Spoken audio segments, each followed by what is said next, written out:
어제 비가 많이 왔는데 다들 괜찮으셨어요? 예, 불이 나갔죠. 예, 플러딩 된 집도 많고, 예. 보통 한 달에 70mm 정도 온다는데 어제 하루에 98mm, 100mm가 거의 와서 토론토가 그 핸들할 수 없는 그런. 하여간 다들 안녕하셨으길 바랍니다.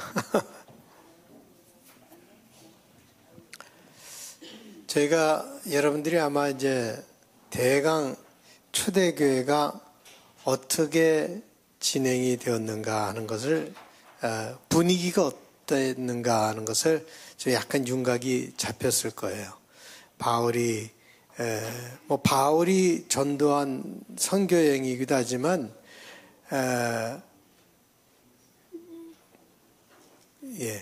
바울이 아닌 다른 사람들도 비슷한 선교 여행을 한 거예요. 바울의 얘기만 썼지만 물론 바울이 가장 중심 인물로 그 이야기를 전개했지만 그 비슷한 모습으로 모든 기독교인들이 초대 기독교인들이 가서 복음을 전하게 되었다라고 하는 것을 보게 됩니다. 우리가 이제 거의 마지막 부분으로 가게 되는데요. 세 주 남았습니다. 세 주로 우리가 정리를 하고 그 다음에 8월 달은 우리 한 달 쉬도록 하겠습니다. 수예배를 한 달 쉬고 9월 달에 와서 다시 우리가 공부를 하겠는데 우리가 이렇게 보면은 지난주에 보면은 바울이 예루살렘에서 두들겨 맞고 피투성이가 되고 스스로 계단을 오르지도 못하여서 군인들이 부축을 해서 겨우 올라가서 목숨만 부지할 수가 있었죠.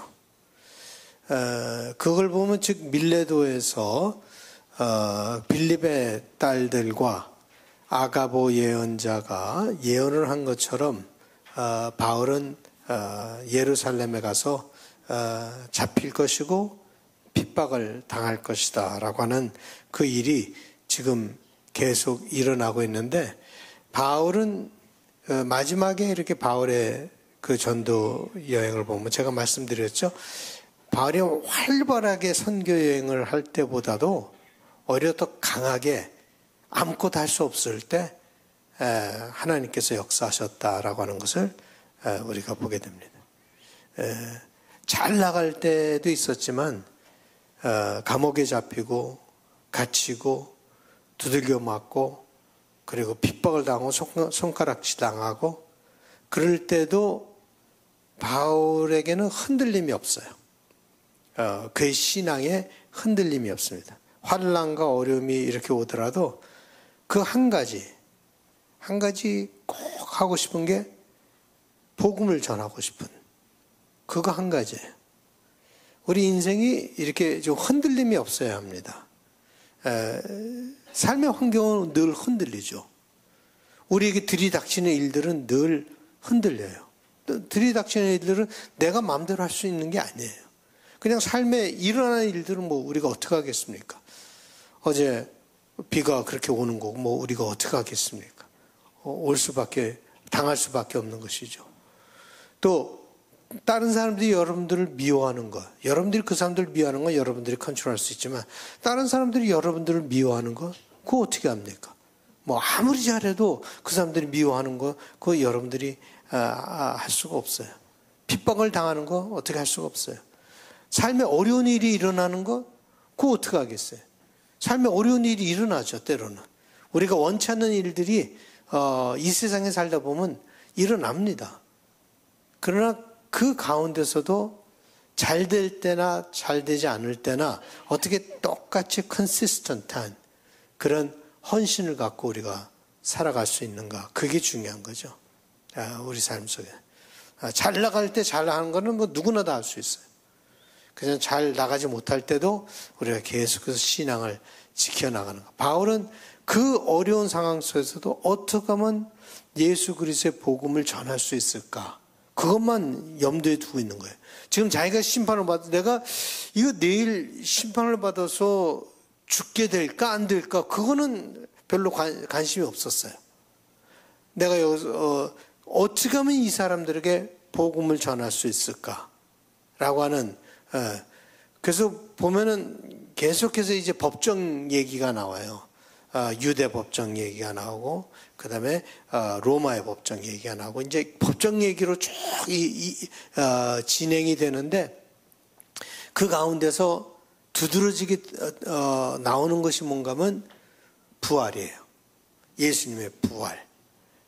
초점이 어디에 가 있는가 하면 예수의 부활에 가 있다라고 하는 것을 우리가 보게 됩니다. 그래서 예수의 부활을 계속해서 바울은 강조해서 얘기를 하고 있는 것을 보게 됩니다. 그러니까 빌립보서에서 바울이 얘기한 것이 맞는 얘기예요. 바울이 내가 사나 죽으나 나는 그 사이에 끼어 있는데 오히려 나는 죽기를 더 원하는데 지금 내가 아직 할 일이 있기 때문에 아직 남아 있어야 된다라고 얘기를 하면서 내가 사나 죽으나 내가 죽는 것도 유익합니다. 사는 것은 그리스도고 죽는 것도 유익합니다. 라는 태도가 이 사도행전에 누가의 눈에 보였던 거죠. 누가가 그런 바울의 모습을 보고 그것을 썼다. 그래서 지금 자기가 죽냐 안 죽느냐 이거는 두 번째 관심사이고 어떻게 하면 부활에 대한 확실한 믿음이 있었다. 부활에 대한 확실한 믿음이 있었다. 이 확실한 믿음을 갖는 것이 이게 어렵다는 거죠. 제가 말씀드린 게 부활을 이론적으로는 설명할 수도 없어요. 그 이론적으로 여러분들이 이해할 수도 없고 받아들일 수도 없는 거예요.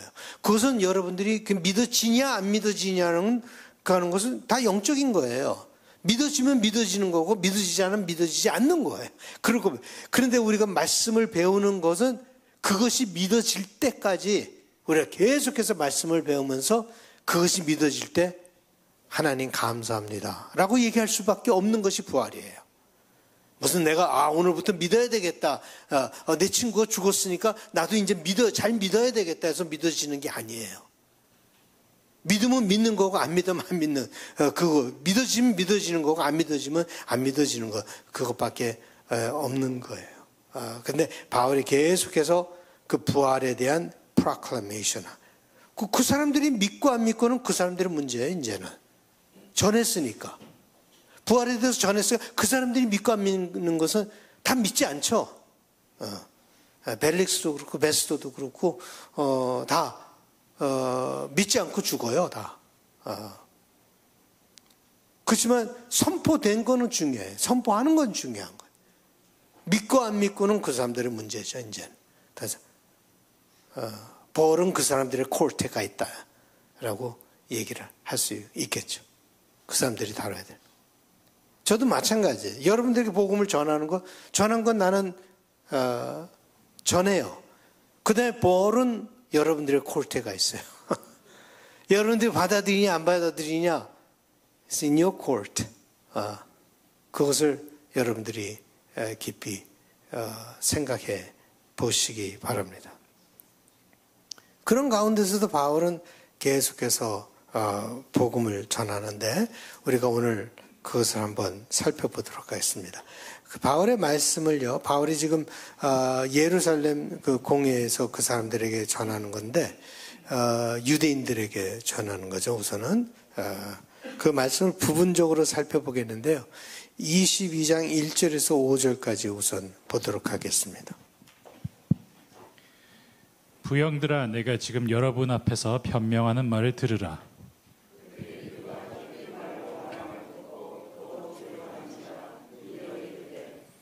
나는 유대인으로 길리기아 다소에서 났고 이 성에서 자라 가말리엘 문화에서 우리 조상들의 율법에 엄한 교훈을 받았고 오늘 너희 모든 사람처럼 하나님께 대하여 열심히 있는 자라.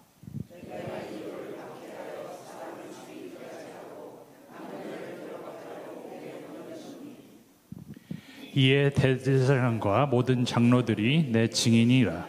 또 내가 그들에게서 다메섹 형제들에게 가는 공문을 받아가지고 거기 있는 자들도 결박하여 예루살렘으로 끌려가다가 형벌받게 하려고 가더니. 먼저 자기소개를 하는데 이 자기소개가 우리가 카운슬링을 할 때도 마찬가지예요. 이렇게 보면 레포트를 빌드한다 그래요. 그러니까 그 사람들하고 동질감을 느끼게끔 해야 되는 거거든요. 카운슬링 할 때. 이질감을 느끼면 사람들은 그걸 적으로 생각을 해요.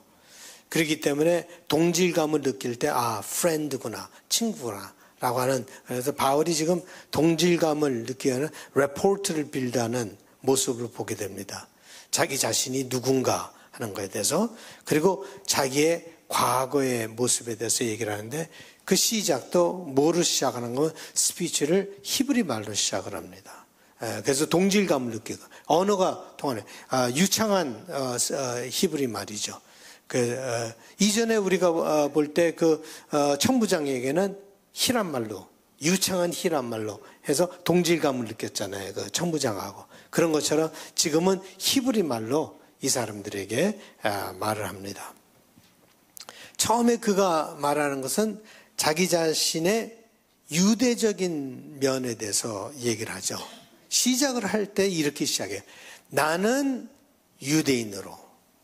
난 당신들과 같은 사람이다. 라고 얘기를 해요. 당신들과 같은 민족이고 당신들과 같은 사람이다. 그 당신들과 같은 사람일 뿐만 아니라 나는 당신들 가운데서도 뭐라 그럴까요?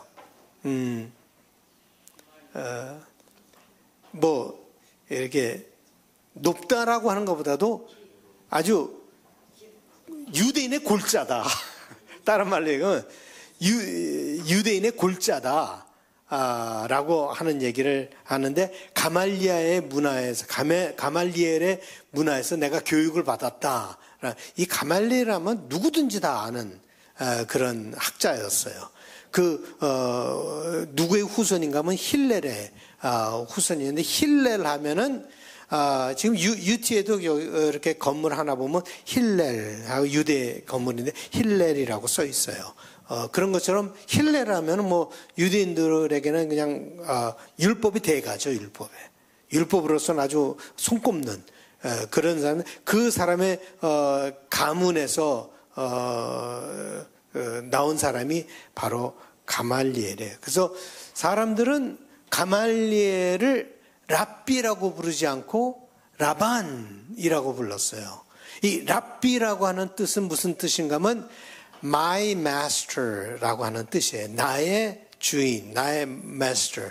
근데 라반 하면은 우리의 master, our master라고 하는 뜻이에요. 그러니까 다른 말로 얘기를 하면은 랍비의 랍비였다라고 하는 거죠. 그러니까 가말리엘은 랍비의 랍비였다. 그런데 그 가말리엘에게 바울은 자기가 교육을 받았다. 이건 학력을 지금 얘기하려고 하는 것이 아니라 얼마나 그 율법에 심취하였는가 하는 것을 얘기를 해주고 있는 것입니다. 율법뿐만 아니라 하나님에 대해서도 열심히 있었다. 하나님을 모독하는 사람이 아니었다.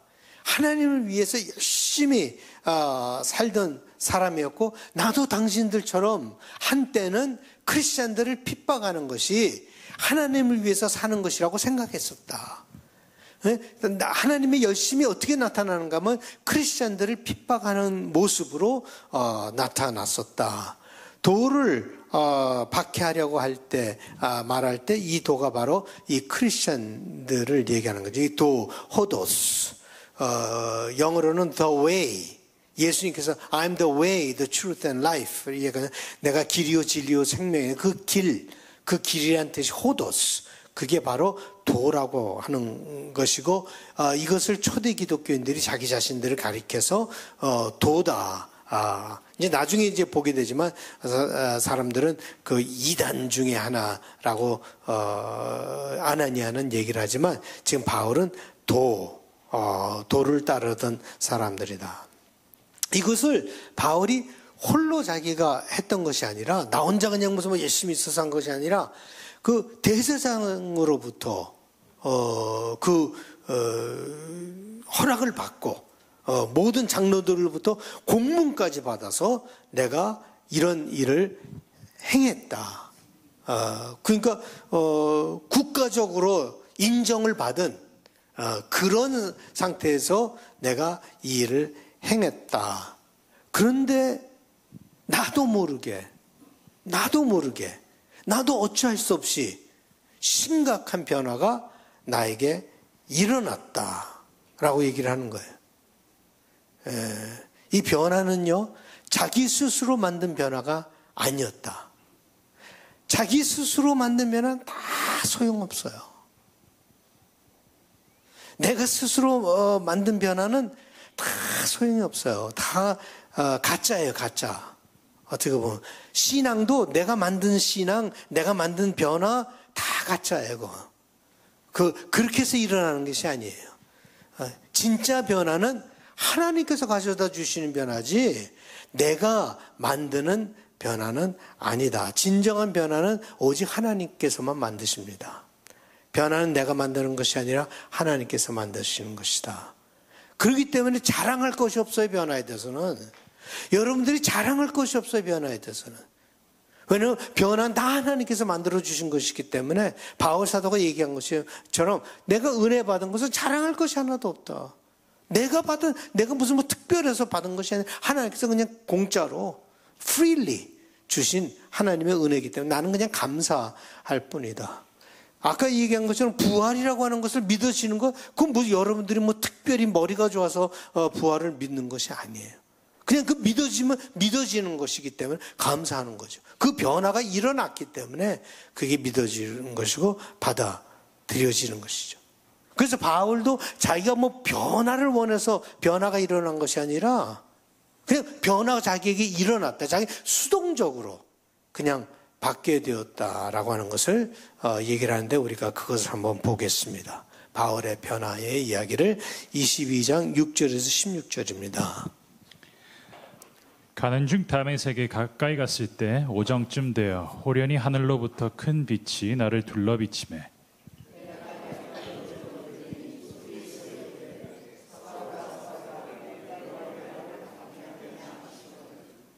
내가 대답하되 주님 누구시니까 하니 이르시되 나는 내가 박해하는 나사렛 예수라 하시더라.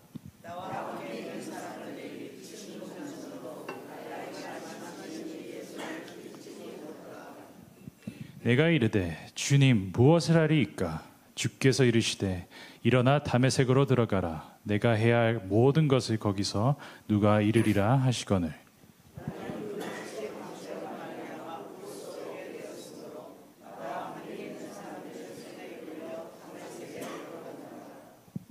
율법에 따라 경건한 사람으로 거기 사는 모든 유대인들에게 칭찬을 듣는 아나니아 하는 이가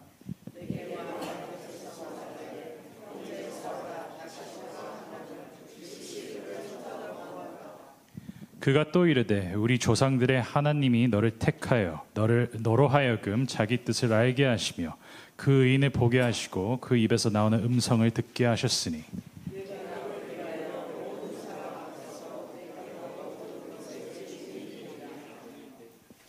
이제는 왜 주저하느냐? 일어나 주의 이름을 불러 세례를 받고 너의 죄를 씻으라 하더라.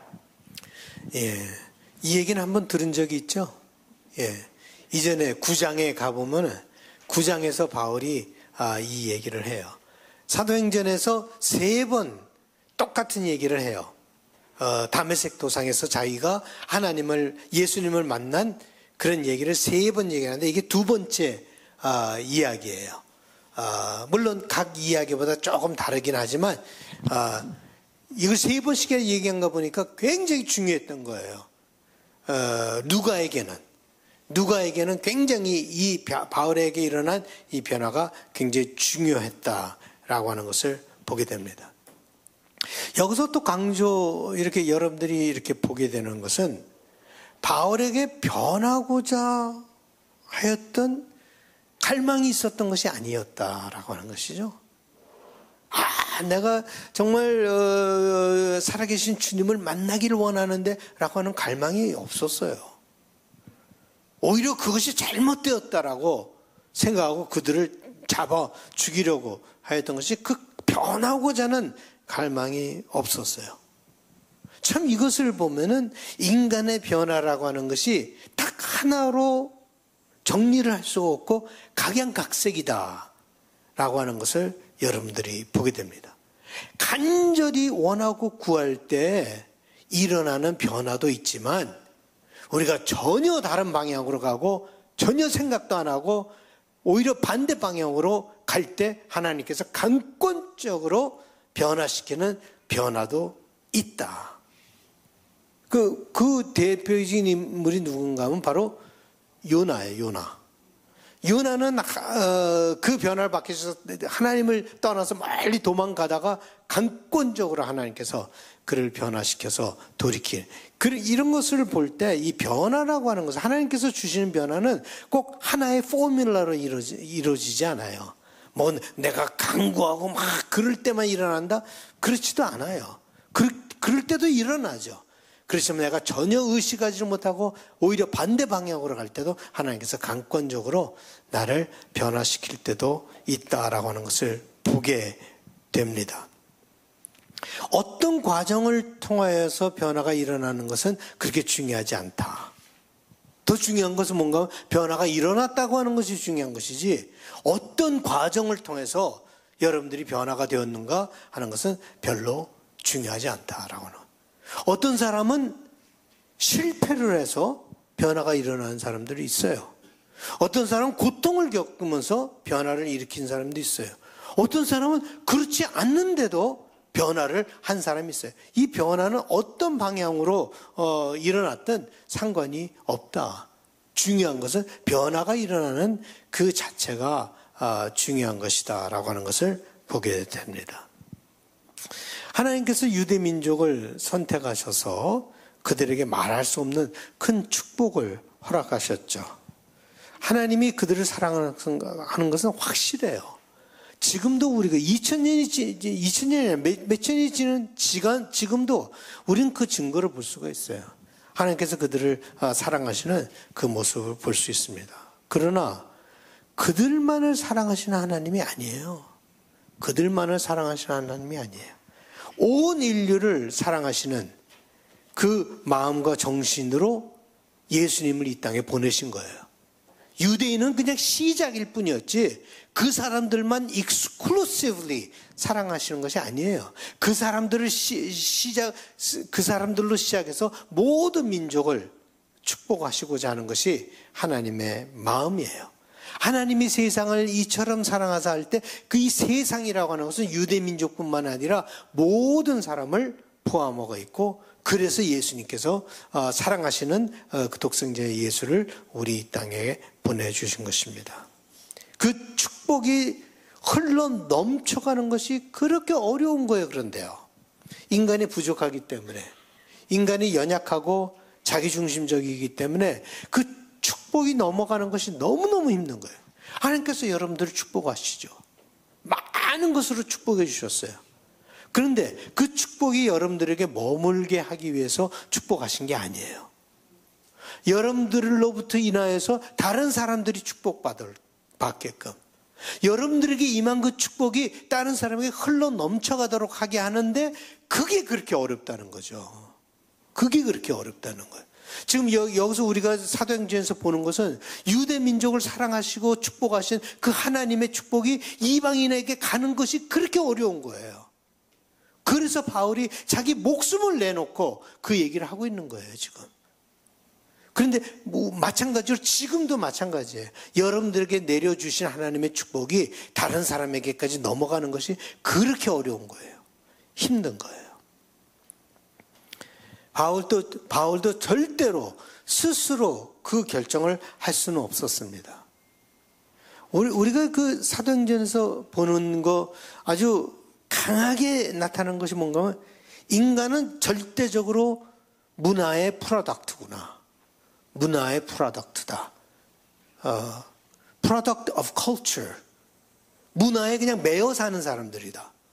뭐 그게 한국 문화든 유대 문화든 서양 문화든 캐나다 문화든 문화에 그냥 매여 사는 사람들이고 그 문화를 벗어난다는 것은 굉장히 힘들고 그 문화를 극복한다는 것은 굉장히 어려운 것이구나.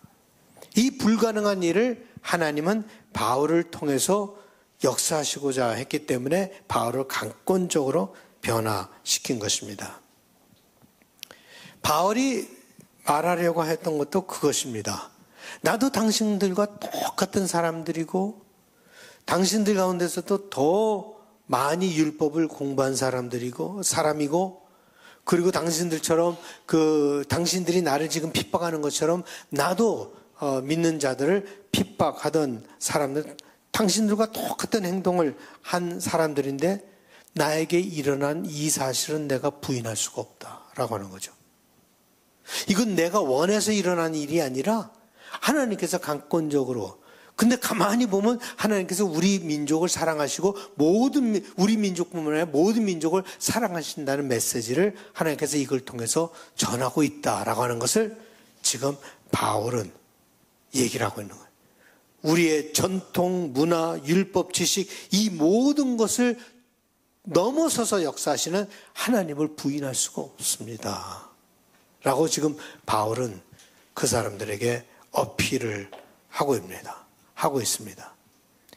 그리고 첫 번째 얘기하지 않았던 것을 두 번째 얘기를 하는데, 두 번째 경험에서 얘기를 하는데, 그것을 한번 우리가 새로운 것을 얘기하는데 우리가 읽어보도록 하겠습니다. 17절에서 21절입니다.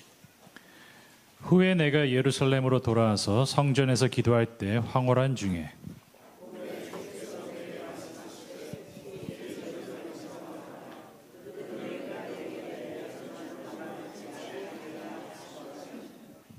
내가 말하기를 주님, 내가 주를 믿는 사람을 가두고 또 각 회당에서 때리고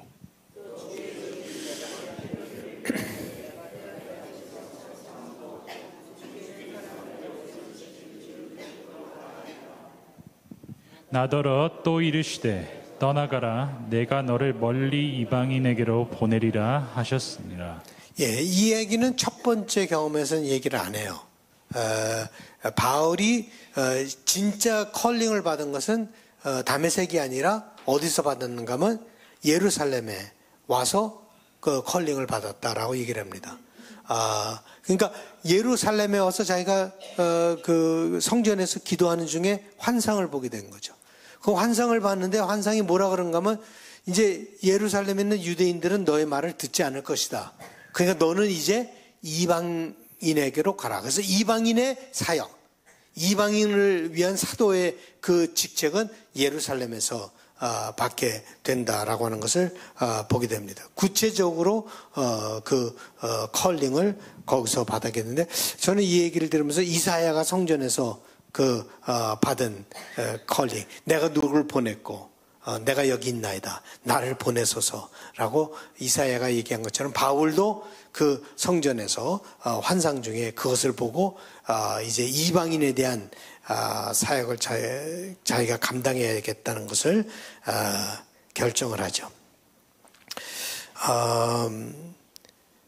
거기에 보면 21절에 보면 나더러 또 이르시되 떠나가라 내가 너를 멀리 이방인에게로 보내리라 하셨느니라. 그래서 바울이 이제 이런 얘기를 하는데 끝내지를 못해요. 바울은 사도행전에서 계속 얘기를 하다 보면 중간에 끝내지를 못해요. 왜냐면 사람들이 들고 일어나기 때문에 얘기를 끝내지를 못합니다. 사람들은 바울의 얘기를 더 이상 듣기를 원치 않았어요. 자기네들이 벌써 무슨 말을 할 것이라는 것을 안다라고 자기 편견을 확고히 믿었기 때문에, 또 바울이 무슨 얘기를 할 것인가를 알기 때문에 그 얘기를 듣기를 원치 않았기 때문에, 그들은 변하기를 원치 않았기 때문에 중간에 막아버립니다. 자, 22절 30절. 그래서 저는 참 감사해야 돼요. 제 얘기를 막는 사람이 없으니까 끝까지 할 수 있으니까 감사한 거예요. 22절에 30절까지. 이 말하는 것까지 그들이 듣다가 소리질러 이르되 이러한 자는 세상에서 없애버리자 살려둘 자가 아니라 하여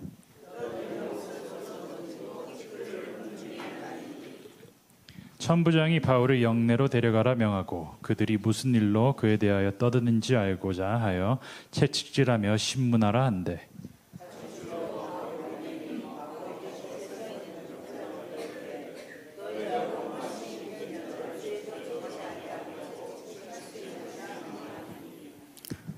백부장이 듣고 가서 천부장에게 전하여 이르되 어찌하여 하느냐 이는 로마 시민이라 하니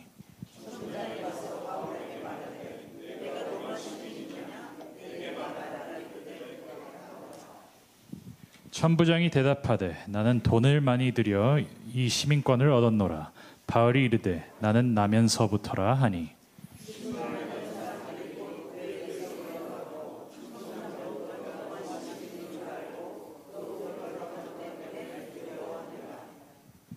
이튿날 천부장은 유대인들이 무슨 일로 그를 고발하는지 진상을 알고자 하여 그 결박을 풀고 명하여 제사장들과 온 공회를 모으고 바울을 데리고 내려가서 그들 앞에 세우니라. 예, 지금 막 바울이 얘기를 하니까 폭동이 일어나갖고 바울을 막 죽이려고 했을 때 천부장이 딱 끼어들면서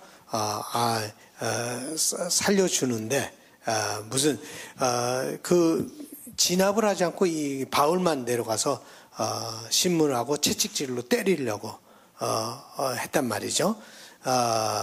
그때 이제 바울이 당신은 로마 시민을 이렇게 재판도 없이 때릴 수가 있느냐 그랬더니 천부장이 깜짝 놀라는 거야.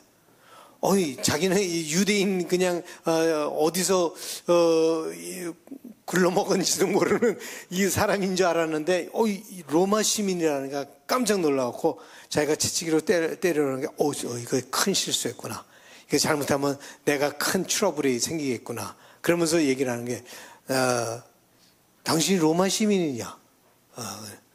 근데 자기가 나는 돈을 많이 주고 로마 시민. 그러니까 이 천부장이 어디 사람인가 하면은 히랍 사람인 것 같아요. 히랍 사람. 그릭인데 돈을 많이 주고 산 그 로마 시민권을, 그러니까 로마의 그 전통 아주 골자 그런 로마 시민이 아니라 나중에 돈을 뭐랄까 뇌물을 줘서 받은 거죠. 이 사람의 이름이 클라우디오 루시아입니다. 클라우디오 루시아. 이제 나중에 나와요.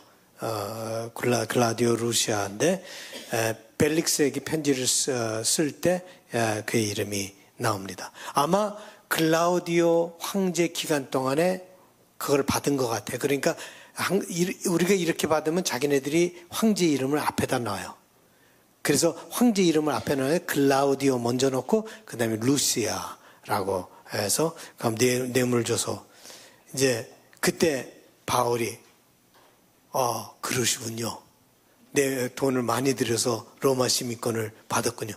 나는 태어날 때부터 로마 시민이다. 그러니까 다른 말로 얘기하면 내가 당신보다 한 수 위네요. 뭐 이 말 하는 거죠. 네, 자기는 로마의 아주 골자 태어날 때부터 로마 시민이었다라고 하는 얘기를 합니다. 이제 바울이 로마 시민이라는 얘기를 듣고 함부로 대하지 못합니다. 신문하려던 사람들 다 물리치고 죄를 알지도 못하고 결박한 것도 문제가 되어서 이제 그러면 공회를 모아서 그러니까 적절한 정당한 그 절차를 통해서 그걸 하기 위해서 이제 공회를 모으는 그런 모습을 보게 되는데 이제 공회에서 이야기가 23장에 나옵니다. 우리 찬양 하나 하겠습니다. 자, 시간이 없어서 우리 계속 진행하도록 하겠습니다. 우리 23장 1절 10절 이게 이제 사내들인 공회에 들어가서 지금 일이 일어나고 있는 것을 우리가 살펴보는 것입니다. 자, 우리 1절에서 10절 보겠습니다. 바울이 공회를 주목하여 이르되 여러분 형제들아 오늘까지 나는 범사의 양심을 따라 하나님을 섬겼노라 하거늘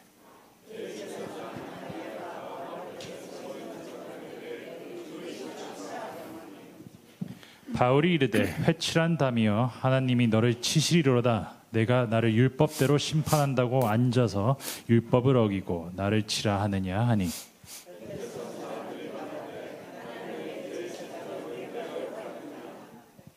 바울이 이르되 형제들아 나는 그가 대제사장인 줄 알지 못하였노라 기록하였으되 너의 백성의 관리를 비방하지 말라 하였느니라 하더라.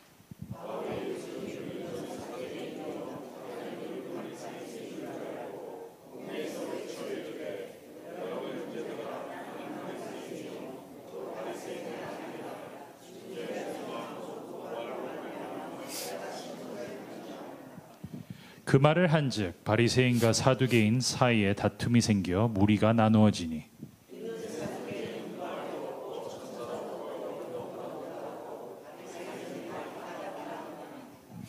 크게 떠들새 바리새인 편에서 몇 서기관이 일어나 다투어 이르되 우리가 이 사람을 보니 악한 것이 없도다 혹 영이나 혹 천사가 그에게 말하였으면 어찌하겠느냐 하여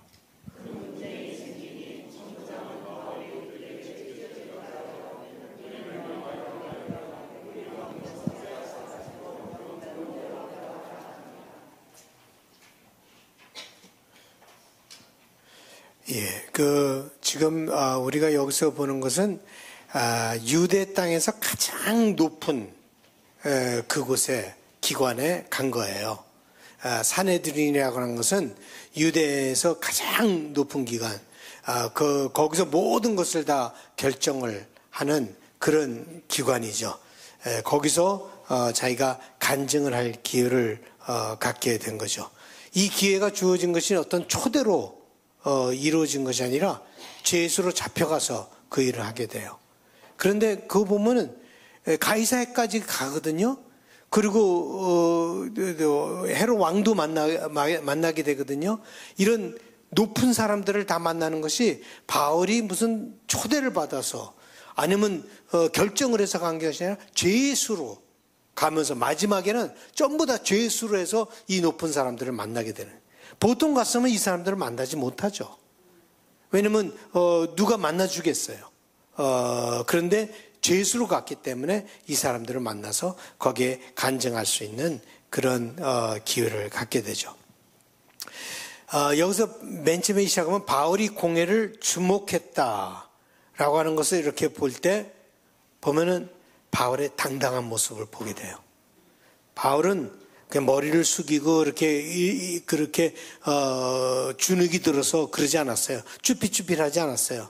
딱 공회에 서갖고 공회를 주목하다. 모든 사람을 그냥 뚫어지게 쳐다보고 당당하게 그들에게 말합니다. 아마 그런 행동이 싫었는가 봐요. 아나니아가.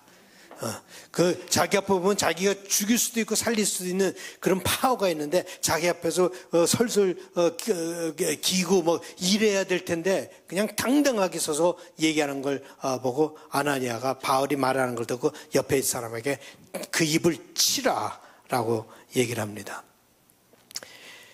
이것을 보면은 아나니아가 벌써 실수를 한 거예요. 지금 공회에 온 것은 이 사람이 죄인이냐 아니냐를 판단하기 위해서 온 건데 판단도 하기 전에 이 사람은 벌써 바울에 대한 편견을 갖고 있었고 그 편견을 가지고 이 사람을 치라라고 얘기하는 거예요. 대제사장으로서는 해서는 안 될 일을 한 거죠.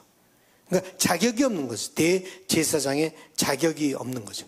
공명정대하게 대제사장은 공명정대하게 모든 것을 법에 따라서 했었어야 되는데 자기의 편견으로 재판을 인도하는 것을 보게 되는데 이 아나니아라고 하는 사람이 그런 사람이었어요. 아나니아라고 하는 건 평판이 좋지가 않았어요. 이 사람이 굉장히 난폭했어요.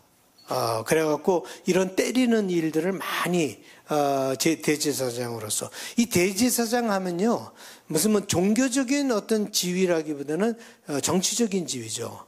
그래서 대제사장을 누가 어포인트 하는가 하면은 바로 로마에서 어포인트해요. 그렇기 때문에 대제사장들은 거의 다가 프로로만이에요. 뭐 친일파라고 얘기를 할 수가 있는 거예요. 그리고 프로로만인 사람들이 대제사장들이 참 많은데 이 아나니아도 프로로만이었고 그래서 이 아나니아도 그 친로마 그리고 사람이 난폭해서 이런 얘기를 합니다. 바울이 그걸 보고 당신이 대제사장인데 대제사장의 역할을 제대로 하지 못하고 있다 라고 해서 바울이 그를 저주합니다. 저주하는 내용이 거기 나오는데 하나님이 너를 치시로다. 이게 아주 전형적인 유대인의 저주의 문구입니다. 하나님이 너를 치시리로다 라고 23장 3절에서 그에게 저주를 내립니다. 뭐 바울이 저주를 내려서 그랬는지 안 내는지 모르겠지만 그러니까 저주가 임하는 것은 제사장이 제대로 율법대로 행하지 않고 그렇기 때문에 그에게 저주가 일어난 거죠. 66년에 66년 하면은 그 전쟁이 막 일어나기 그건데 그때 반대파에 의해서 이 아나니아는 저격을 당하면 죽어요. 그의 집이 다 불타. 그리고 죽게 돼요. 그래서 66년에 그는 친로마파로서 반로마 세력에 의해서 죽임을 당하게 됩니다. 옆에 있는 사람이 네가 제 대제사장을 그렇게 욕하느냐라고 했더니 바울이 바로 사과를 하는데 자기가 몰랐다. 이게 참 뭐 여러 가지로 해석이 되는데 바울이 내가 몰랐다라고 얘기를 하는데 어떻게 모를 수가 있을까? 벌써 대제사장이 앉는 자리가 다를 거고 입는 옷도 다른 옷을 입고 있을 거고 그런데 뭐 그러니까 이 말은 혹시 너 하는 행동을 봐서 네가 제사장이지 도저히 알 수가 없게 이 말을 하는 건지 아니면 바울이 진짜로 몰랐는지 왜냐하면 몇 년 동안 나가 있었기 때문에 대제사장이 바뀐 거를 모를 수도 있고 또 그 당시에 바울은 눈병을 앓고 있었어요. 그래서 제대로 보이지가 않았어. 그러니까 제대로 대제사장이 보이지 않아서 자기가 몰랐다고 하는. 하여간 바울은 몰랐다라고 얘기를 하면서 자기가 바로 사과를 하는데 하나님의 말씀을 들어서 사과를 해요. 그래서 계속해서 바울은 나는 하나님의 말씀을 어기는 사람이 아니다. 하나님의 말씀이 나에게는 그렇게 중요한 것이다라고 얘기하는 것을 강조하면서 얘기하는 것을 보게 됩니다. 왜냐하면 바울은 율법을 소홀히 하지 않기 위해서 야고보가 와서 결례를 행하라. 그리고 그랬더니 자기가 결례를 행하고 또 결례를 행하는 사람들의 비용을 지불해라 할 때 바울이 그것도 지불 다 하고 그래서 바울은 최대한으로 그 유대인의 그 결례를 따라서 관습을 따라서 모든 것을 하려고 했죠. 그래서 바울은 이 사내들인의 실정을 아주 잘 알고 있었던 사람이에요. 왜냐하면 자기 자신이 바리새인이었기 때문에 이 사내들인이 어떻게 펑션한다는 것을 잘 알았어요. 그 바울이 보니까 아직도 그 사내들인의 두 파가 있는데 그 바리새파하고 사두개파로 갈라져 있는 것을 보죠. 그 바울은 바리새파였기 때문에 이 두 파에 대해서 잘 알고 있었습니다. 이 사두개파라고 하는 것은 이게 가장 큰 그룹인데 이 사두개파라고 하는 것은 귀족층이에요. 귀족층이고 교육을 많이 받았고 모든 제사장들은 다 이 사두개파에서 나와요. 그리고 대부분의 사두개파들은 친로마 사람들이에요. 그래서 로마랑 굉장히 가까운 사람은 소위 한국에서 얘기를 하면 뭐 엘리트들이다.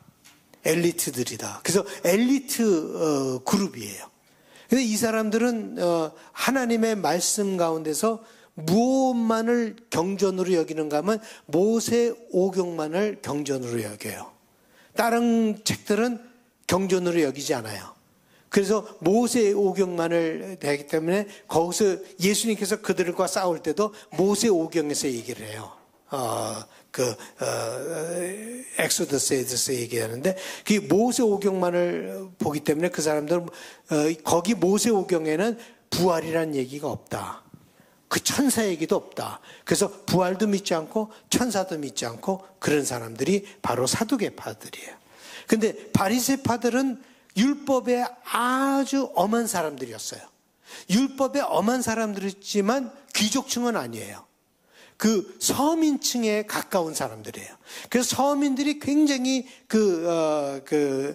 바리새파를 좋아했어요. 근데 굉장히 율법에 엄한 교육을 받았고, 그렇지만 굉장히 인간적이고 서민적이고 이런 사람들이었고, 그 귀족층하고는 다릅니다.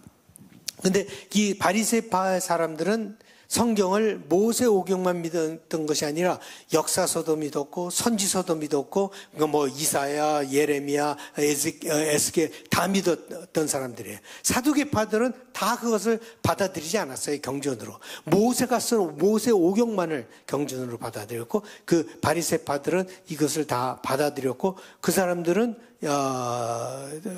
그 부활을 믿고 있었다. 라고 믿고 있었습니다. 그래서 바울은 바로 이 바리새파 사람 중에 하나였다. 그래서 바울이 적어도 바리새파 사람들하고는 대화를 할 수 있겠다라고 해서 이런 얘기를 합니다. 23장 6절을 보면은 여러분 형제들아 나는 바리새인이요 또 바리새인의 아들이라 죽은 자의 소망 곧 부활로 말미암아 내가 신문을 받노라. 그래서 바울이 계속해서 여기서부터 부활에 대한 강조를 합니다. 만날 때마다 자기는 부활에 대해서 초점을 두고 있는 것을 보게 됩니다. 누가가 결론을 내리고자 하는 것이 그것이 아닌가 생각해 봅니다. 복음의 결론은 역시 부활이에요. 부활이 없다면 믿는 모든 사람들 중에 우리가 제일 불쌍한 사람들이에요. 네. 부활이 없는데 우리는 부활을 전하고 있거든요. 바울은 부활이 가장 그의 신학의 중심부에 있었던 사람이에요. 우리가 부활을 믿지 않는다면 믿을 것이 하나도 없는 거예요. 그럼 모든 것이 다 무너지는 거예요. 그래서 복음의 가장 핵심이고 또 결론은 무엇인가 하면 바로 부활이었다. 누가는 지금 그것을 얘기를 하려고 하는 것을 보게 됩니다. 바울의 생각대로 바리새인들은 바울의 메시지를 받아들이고 그 안에서 이렇게 말합니다. 바리새인 편에서 몇 서기관이 일어나 다투어 이르되 우리가 이 사람을 보니 악한 것이 없도다. 혹 영이나 혹 천사가 그에게 말했으면 어찌하겠느냐. 그래서 바리새인들은 확 바뀌어버렸어요. 바울의 증언을 듣고 마음이 바뀌어갖고 바울에게 죄가 없다라고 하는 그런 태도로 나오게 되는데 이것이 문제가 해결이 되지 않습니다. 큰 분쟁이 일어났어요. 그냥 보통 분쟁이 아니에요. 누가는 얘기를 큰 분쟁이 일어났는데 그 분쟁이 얼마나 컸는가 하면 그 바울을 찢어 죽일 정도로 그렇게 큰 분쟁이 뭐 소리 지르면서 우리가 그 에베소에서 봤잖아요. 그 몇 시간 2시간 동안을 아데미아 하면서 소리 지르는데 이번에 이렇게 싹 가보니까 그 사람도 한 2시간 동안 떠들더라고요. 시작부터 끝까지 떠드는 이 인간이라는 것이 참 여기서 그냥 사람들이 소리 지르고 그 분위기랑은 말할 수 없는 그 막 바울을 찢어 죽이려고 하는 것을 보고 천부장이 이거 큰일 났다. 이거 이제 로마 시민이란 걸 알거든요. 로마 시민이 사람들이 유대인들에게 찢겨 죽으면은 자기 잡이 그냥 다 날아가 버리니까 바로 들어와 갖고 그 사람을 말리고 바울을 구원을 하죠. 그래서 바울을 보호하기 위해서 군인을 보내서 그를 구출해 냅니다. 참 하나님의 손이 움직이는 것이 대단해요. 그죠? 믿는 자들만을 통해서 역사하시는 것이 아니에요. 믿지 않는 자들을 통해서 또 역사하는 것을 보게 됩니다. 제가 이전에 말씀드렸잖아요. 그 로마 사람들이 다 닦아 놓은 길을 통해서 바울이 복음의 길로 만들어서 그 길로 다니면서 복음을 전하게 되었다라고 하는 것을 보게 됩니다. 그리고 참 놀라운 것은 그래서 바울이 거기서 거의 찢겨 죽을 뻔하다가 이제 안토니오 요새로 다시 돌아옵니다. 데리고 와서 안토니오 요새로 돌아서 이제는 결박도 하지 않고 로마 시민이란 거 알고 그대로 내버려둔 홀로 방에 이렇게 아마 달이 뜨지 않았을까 밖에를 창밖을 이렇게 내다보는데 그때 하나님이 나타나요. 그때 하나님이 바울에게 이렇게 나타나셔서 여기 본문에 보면 곁에 서서 하나님께서 곁에 서서 그 정말 바울이 얼마나 어려웠습니까? 밀레도에서 또는 가이사랴에서 사람들이 바울을 걱정해서 얘기했던 것처럼 그 일이 그대로 지금 일어나고 있는 거예요. 예루살렘에 오니까 믿는 크리스천들도 바울을 좋게 여기지 않았어요. 자기 민족인 유대인들은 그를 어렵게 만들었고 폭동을 일으켰고 로마 군인들은 그를 잡아서 신문도 하지 않고 채찍질을 하려고 하였고 이런 고초를 당했는데 바울은 굉장히 피곤했어요. 그런 것을 알고 있었죠. 감수하고 예루살렘에 왔지만 실제로 당할 때는 그게 쉬운 게 아니에요. 그런 일이 일어날 것이다라고 하는 것을 알고 왔지만 실제로 그것을 당할 때 바울은 각오는 되어 있지만 너무너무 어려웠던 거예요. 힘들었던 거예요. 그때 바로 주님께서 나타나셨습니다. 그날 밤에. 여러분들이 어려울 때 바로 주님께서 나타나셔요. 여러분들이 어떻게 할지 모를 때, 힘들어서 홀로 있다. 주님 이제는 갈 길도 모르겠습니다. 나는 어떻게 해야 될지도 모르겠습니다. 나에게는 아무런 힘도 남지 않았습니다. 더 이상 무엇을 해야 될지 모르겠습니다. 이럴 때 하나님께서 나타나셔서 여러분들의 곁에 서서 여러분들을 어루만져 주십니다.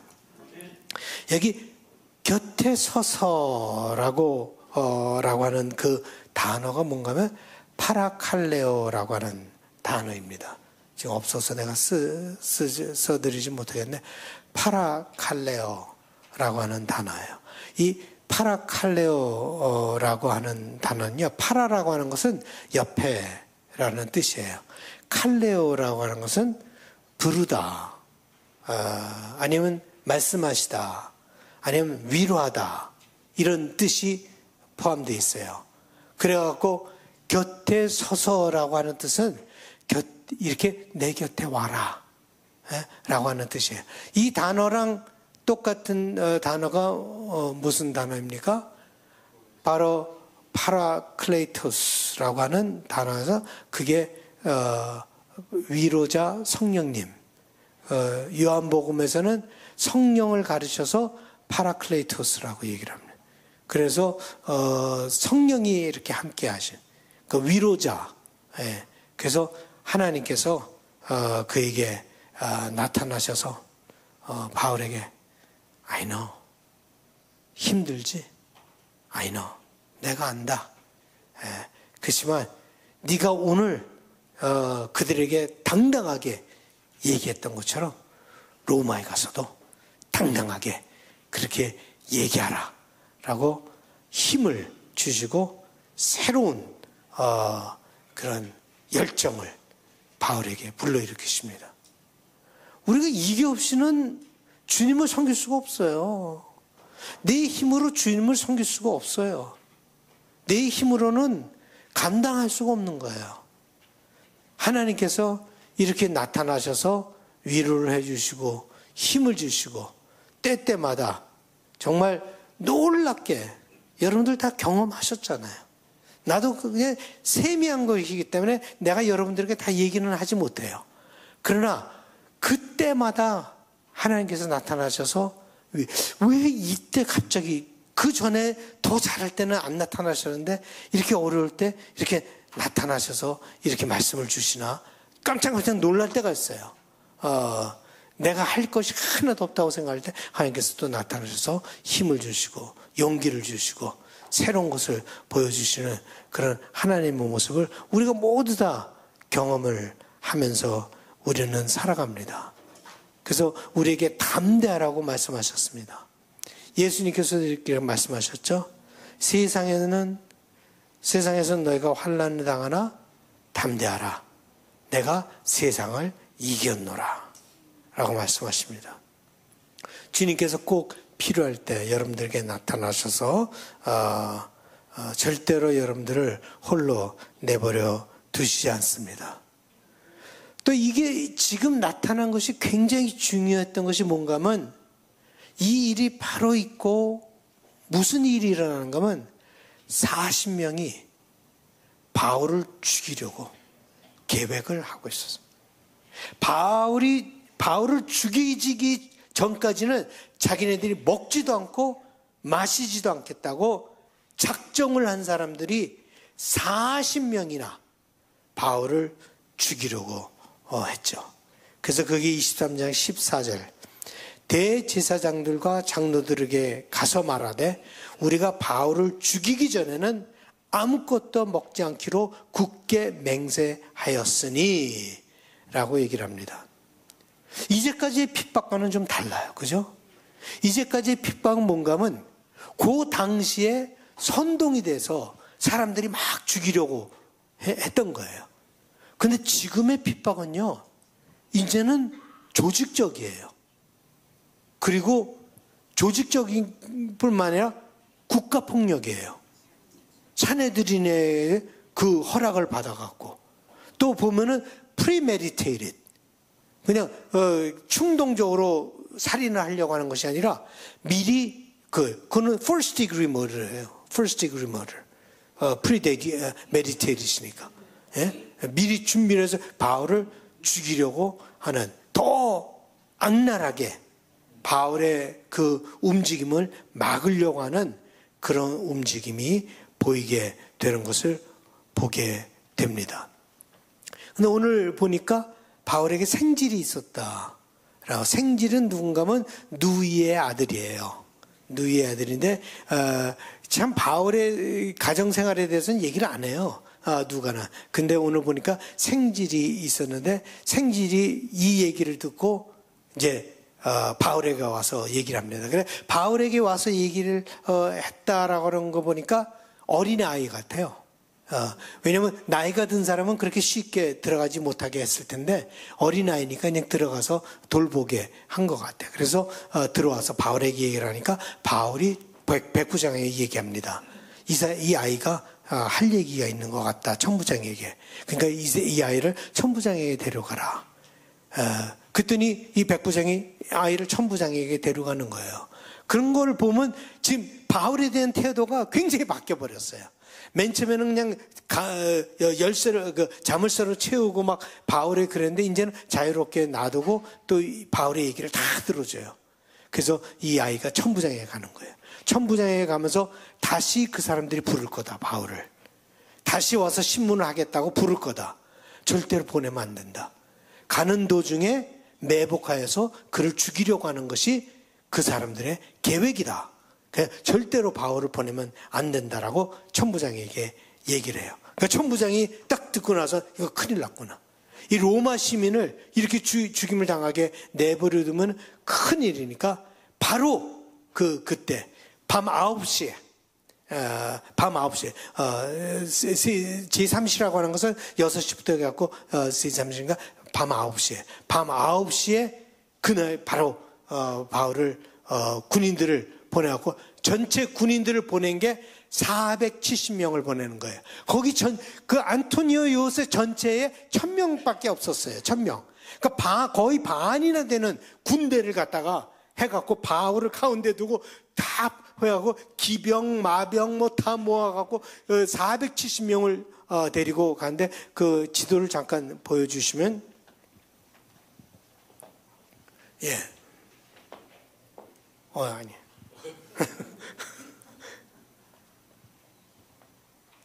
여기 지금 예루살렘이 있잖아요. 지금 예루살렘에서 지금 이 안토니오 여기서 일이 일어나는 거예요. 그래서 여기를 해서 여기 안티바드리, 이게 안티바드리스로 가갖고, 그래서 가이사랴로 가는 거예요. 여기 군대가 주둔하고 있었거든요. 총독도 여기 있어요.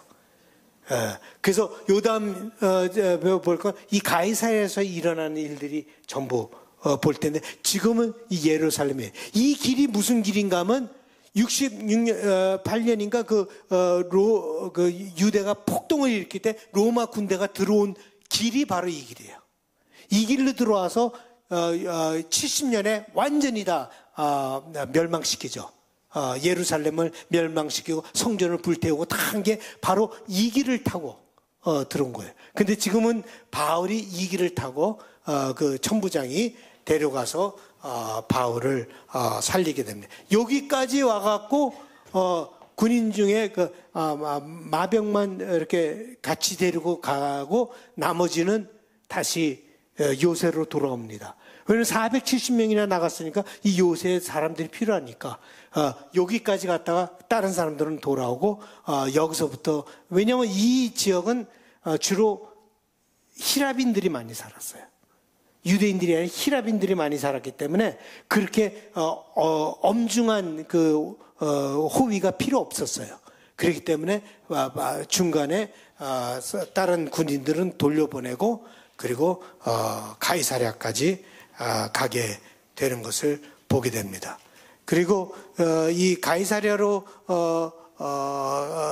그 군대들을 보내면서 그 루시오가 편지를 써서 같이 보냅니다. 그 편지를 써서 보낼 때 우리가 보기에는 이 사람이 로마 시민인 줄 모르고 신분도 안 하고 막 가로두고 채찍질 하려고 그랬잖아요. 그 얘기는 하나도 안 해요.